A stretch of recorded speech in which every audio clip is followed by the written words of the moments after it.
तो आप सभी का स्वागत है एटीसी बोर्ड चैनल में। तो आइए आज के क्लास में हम लोग जो है पढ़ेंगे व्याकरण का पहला टॉपिक है वर्ण विचार और इससे जुड़े हुए 40 ऑब्जेक्टिव सवाल भी करेंगे। तो नो बकवास, सीधा क्लास। तो आइए शुरू करते हैं। तो यहाँ पर जैसे कि आप लोग देख पा रहे हैं, चलिए देखिए हम लोग पढ़ेंगे सबसे पहले जो है इसमें व्याकरण का पहला टॉपिक है वर्ण विचार, लेकिन उसमें कुछ टॉपिक्स पहले पढ़ना जरूरी है, जैसे कि भाषा के बारे में जानना जरूरी है।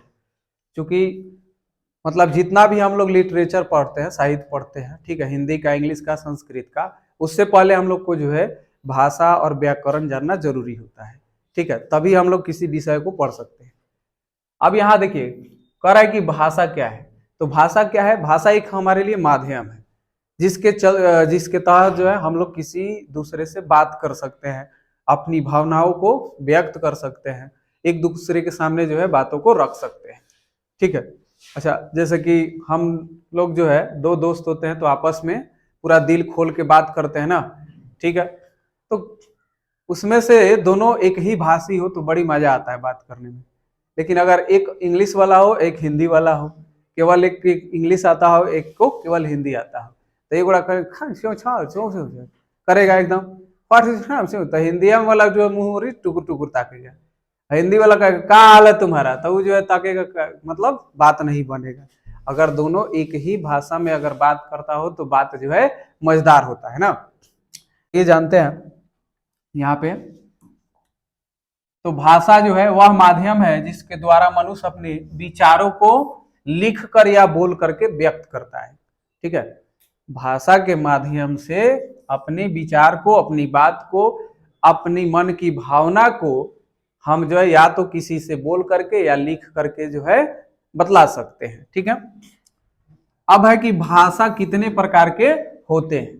तो भाषा जो होते हैं वे 3 प्रकार के होते हैं। एक होता है मौखिक भाषा, दूसरा होता है लिखित भाषा और तीसरा होता है सांकेतिक भाषा। ठीक है। अब मौखिक क्या है? तो मौखिक का मतलब हुआ कि जो है अपने जबान से जो है बोल रहे हैं और आंसर भी अपने जबान से वह बोल करके दे रहा है, तो उसको हम लोग बोलते हैं मौखिक। ठीक है, वहां लिखने की कोई जरूरत नहीं पड़ती है।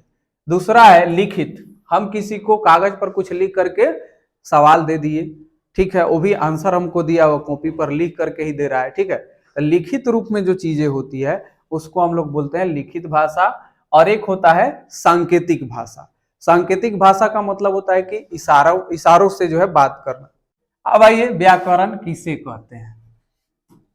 ठीक है, तो व्याकरण का जो मुख्य उद्देश्य है, इसके द्वारा हम किसी भी भाषा को पढ़ना, लिखना और बोलना जो है सीखते हैं।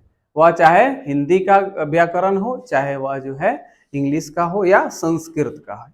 ठीक है, तो वह शास्त्र या पाठ्य पुस्तक जिसके द्वारा हम किसी भाषा को शुद्ध शुद्ध पढ़ना, लिखना एवं जो है बोलना सीखते हैं, उसे जो है क्या कहते हैं? व्याकरण कहते हैं। ठीक है।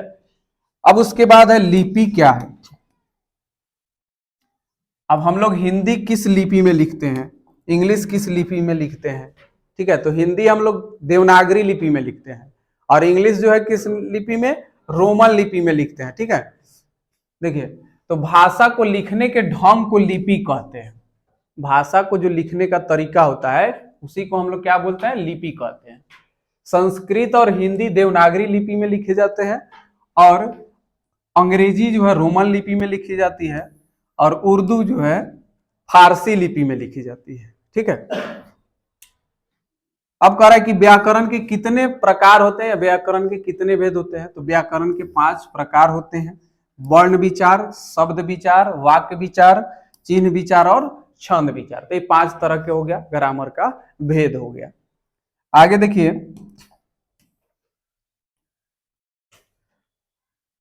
अब जो है पढ़िए यहाँ पे वर्ण क्या है। शुरुआती हमारा जो है जब हम लोग पेंसिल थामते हैं हाथ में बचपन में, तो हम लोग सीखते हैं वर्ण लिखना। ठीक है, तो वर्ण क्या है? जिस मूल ध्वनि के खंड या टुकड़े नहीं किया जा सकता है उसे हम लोग वर्ण कहते हैं। ठीक है, अब जैसे कि आधा क है तो इसको और आधा नहीं कर सकते हैं। ठीक है, आधा च है तो इसको और आधा नहीं किया जा सकता है, तो ये है हमारा जो है वर्ण है। इसके साथ अगर अ मिलता है, अ भी क्या है, वर्ण है, इसके साथ भी अ होता है, तब जाके कंप्लीट क होता है और यह कंप्लीट पूरा जो है च होता है। ठीक है, अब इसी में हम लोग बोलते हैं तो एक व्यंजन वर्ण हो जाता है और एक दूसरा हो जाता है स्वर वर्ण। ठीक है, अथवा भाषा की सबसे छोटी इकाई को वर्ण कहते हैं। भाषा की सबसे छोटी इकाई को वर्ण कहते हैं, जैसे कि यहाँ पे हमने लिखा हुआ है क च ट त प य, सब में हलंत लगा हुआ है। अब आइए वर्णमाला क्या है, माला कैसे बनता है। अकेला किसी चीज से माला नहीं बनता है, जब भी वो माला बनाया जाता है तो उसमें वह मोतियों का जो है, मोती हो या सोना चांदी जो भी हो, कुछ उसमें फूल हो या गुच्छा जो है बनाया जाता है, अनेकों जो है चीज मिला करके जो है तब बनता है, उसी टाइप से जो है, अर्थात कह सकते हैं समूह। जैसे मोतियों का जो है समूह लगा दिए अनेक मोती तो मोतियों का माला बन जाता है। ठीक उसी प्रकार से हम कह सकते हैं कि यहाँ पे वर्णों का माला है, यानी वर्णों का समूह है, तो वर्णों के समूह को वर्णमाला कहते हैं। आधुनिक हिंदी में जो है 52 वर्ण होते हैं। ठीक है, 52 वर्ण होते हैं। कौन कौन है तो देख लीजिए इधर, ये सब ऑब्जेक्टिव में पूछेगा इसमें से। स्वर वर्ण जो होता है वह कितना होता है, 11 होता है। 11 होता है कि 13 होता है। अंग अ चला जाता है संयुक्त वर्ण में जो है, इसको जो है हटा दिया जाता है, तो 11 को जो हो गया स्वर वर्ण हो गया। उसके बाद स्पर्श वर्ण, क वर्ग, च वर्ग, ट वर्ग, त वर्ग, प वर्ग, तो ये हो गया 25 हो गया। ठीक है, 25 हो गया। उसके बाद है अंतस्थ व्यंजन, 4 ठो, य र ल व। उसके बाद तलावे से मूर्धन्य सा डंटे सा ह जो हो जाएगा उष्म व्यंजन हो जाएगा, 4 ठो ही हो गया। ठीक, तो ये हो गया हमारा कितना, 25, 26, 10, 36, 40, 44। उसके बाद है संयुक्त व्यंजन, छ, तरा, गया और सर, कितना था, 36, 40 और 4, 44 हो गया। ठीक है, द्विगुण व्यंजन, अड़ा और ढड़ा जो है दुगो हो जाएगा। अयुग्वाह, अंग और अह में जो है दुगो छाड़ दिया जाता है, तो ये कितना हो गया, 48। 2, 4, 4, 8, 4, 12, 4, 16, 16 और 36, कितना हो गया, 16 या 36 कितना हो जाएगा, 36, 4, 40, 12, 52 हो जा रहा है। ठीक है, चलिए 52 हो जा रहा है। अब आइए यहां पर जो है पढ़ते हैं स्वर वर्ण। वर्ण जो होते हैं वे 2 प्रकार के होते हैं, स्वर वर्ण होता है और व्यंजन वर्ण होता है। स्वर वर्ण, तो जिस वर्ण का उच्चारण बिना किसी दूसरे वर्ण की सहायता से हो अर्थात स्वयं हो। ठीक है, जिस वर्ण के उच्चारण में कोई दूसरा वर्ण जो है सहायता नहीं करता, अर्थात स्वतः होता है, उसे हम लोग स्वर वर्ण कहते हैं, जिसमें अ आ से लेकर के औ तक आ जाएगा। ठीक है, उसके बाद है व्यंजन वर्ण, जिस वर्ण का उच्चारण स्वर वर्ण की सहायता से होता है, जिस वर्ण का उच्चारण स्वर वर्ण की सहायता से होता है उसको हम लोग व्यंजन वर्ण कहते हैं, जैसे क वर्ग, च वर्ग, ट वर्ग, त वर्ग, प वर्ग, य र ल व तलाबे स मूर्धन्य स डंटे स ह तक। ठीक है, उसके बाद है संयुक्ताक्षर, संयुक्त अक्षर, संयुक्ताक्षर यह 2 व्यंजनों के मेल से बनता है। ठीक है, 2 व्यंजनों के मेल से जो बनता है उसको संयुक्ताक्षर कहते हैं। संयुक्त का मतलब ही होता है मिलना, 2 अक्षरों से मिलना। ठीक है, या 2 व्यंजनों के मेल से बनता है उसको संयुक्ताक्षर कहते हैं। यहां पर छ है तो किससे बना हुआ है, अब बोलिए, हम लोग छ इंग्लिश में लिखते हैं तो KSH लिखते हैं ना। ठीक है, तो यहाँ पर आधा क और मूर्धन्य से मिल करके बना हुआ है, छ बना है। त्र है तो त्र है तो आधा त है, त में हलंत है, यहाँ पे त और र मिल करके त्र बनता है।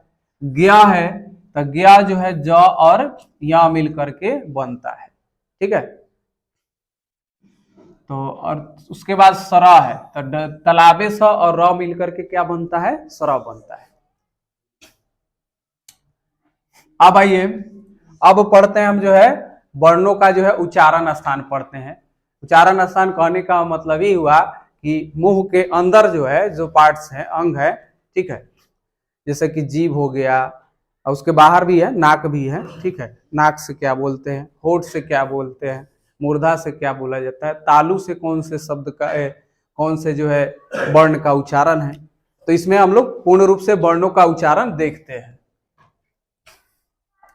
आप देखिए पहला यहां पर है कंठ से, क से कंठ है, ठीक है, समझिए, दिमाग लगाइए, क से कंठ, ठीक है, क से कंठ, और क वर्ग जो है क से शुरू होता है। तो क वर्ग के अंतर्गत आ जाता है क ख ग घ अंग, ठीक है, क ख ग घ अंग। देखो क ख ग पढ़ा दिए ना, का क ख ग पढ़ा दिए तुम सबको है 10th क्लास में। तो क वर्ग का मतलब हो गया क से अंग तक, किससे, कंठ से, क से कंठ और क से कवर्ग। उसके अलावे अ, आ और ह, ठीक है। और इस कंठ वर्ण क्यों कहते हैं, तो कंठ से जो है कवर्ग का उच्चारण होता है और इन शब्दों का होता अक्षरों का होता है, इसीलिए इसको हम लोग कंठ वर्ण कहते हैं, ठीक है। उसके बाद है तालु, ठीक है, तालु है, तो तालु से जो है चवर्ग होता है, ठीक है। तालु से चवर्ग हर्षई दीर्घई या और तलाबेश, या और तलाबेश।